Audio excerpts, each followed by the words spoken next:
आज हम पश्चिमी राजस्थान के लोक देवताओं के बारे में जानकारी देते हैं। रामदेव जी कृष्ण के अवतारी थे। बाबूजी राठौड़ लक्ष्मण के अवतारी थे। देवनारायण जी विष्णु के अवतारी थे और कल्ला जी राठौड़ शेषनाग के अवतारी पुरुष थे। रामदेव जी की संक्षिप्त जानकारी हमने पहले वीडियो में दी थी। अब हम बाबूजी राठौड़ लक्ष्मण के अवतारी पुरुष के बारे में आपको जानकारी दे रहे हैं। इनका जन्म 1239 ईस्वी में कोलूमंड गांव जोधपुर में हुआ। इनके पिता का नाम दांधल देव, माँ का नाम कमल दे और पत्नी का नाम सुप्यार दे था। सुप्यार दे उमरकोट उमराना वर्तमान में पाक सूरज सिंह सोडा की बेटी थी।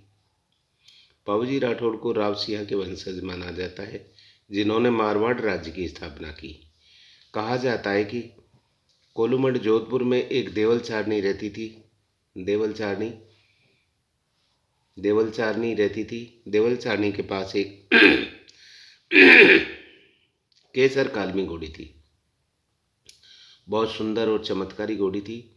इससे सुंदर घोड़ी संसार में उस समय नहीं थी। लोग घोड़ी को देखने 50-50 किलोमीटर से देखने आते थे।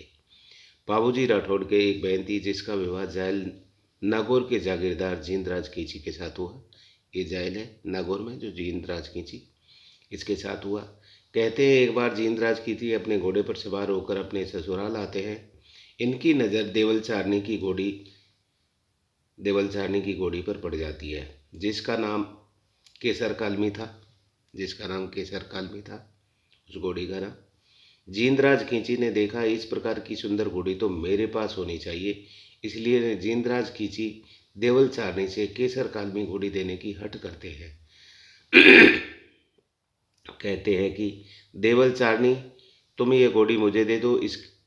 इस कारण देवलचारनी और जींदराज खींची के बीच लड़ाई प्रारंभ हो जाती है। जब पता चला बाबूजी राठौड़ को तो वे दोनों को सुलह कराते हैं, लेकिन जींदराज खींची बाबूजी राठौड़ से नाराज होकर यहाँ से वापस जायल चले जाते हैं। बाबूजी राठौड़ का एक सभा उमरकोट पाकिस्तान से आता है। बाबूजी उमरकोट शादी करने के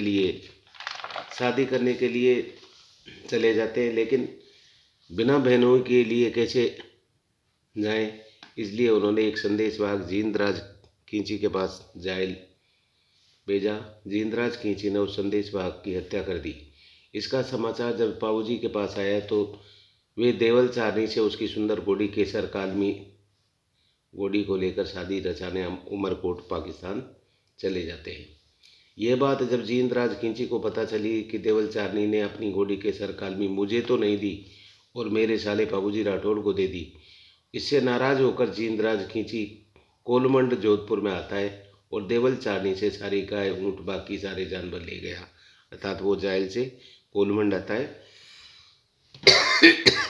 और उसके सारे जानवर ले गया और चेतावनी दे गया कि बाबूजी केसर कालमी घोड़ी लेकर आए और मुझे देकर बाकी सारे जानवर देवलचारनी के गाय घोड़े ऊँट छुड़ा लें।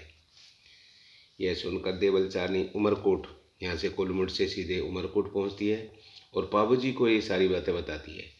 बाबूजी ने देवलचारनी को कहा कि मेरे 4 फेरे हो गए, 3 फेरे और बाकी हैं, इनको लेकर अर्थात 7 फेरे पूरे करके चला जाऊंगा। परंतु देवलचारनी ने जिद की कि अभी तुम जाओ और मेरी गाय और अन्य जानवर लेकर आओ। बाबूजी ने कहा कि मेरे 4 फेरे में ही मेरा विवाह पूर्ण हो गया। अब वे अपने 3 भक्त या सहयोगी चांदा, हरमल और डेरा को साथ लेकर जायल की ओर गए।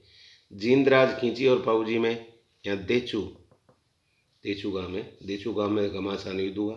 बाबूजी इस युद्ध में मारे गए। इसीलिए बाबूजी को पश्चिमी राजस्थान में गायों व अन्य जानवरों को बचाने वाले देवता के रूप में जाना जाता है।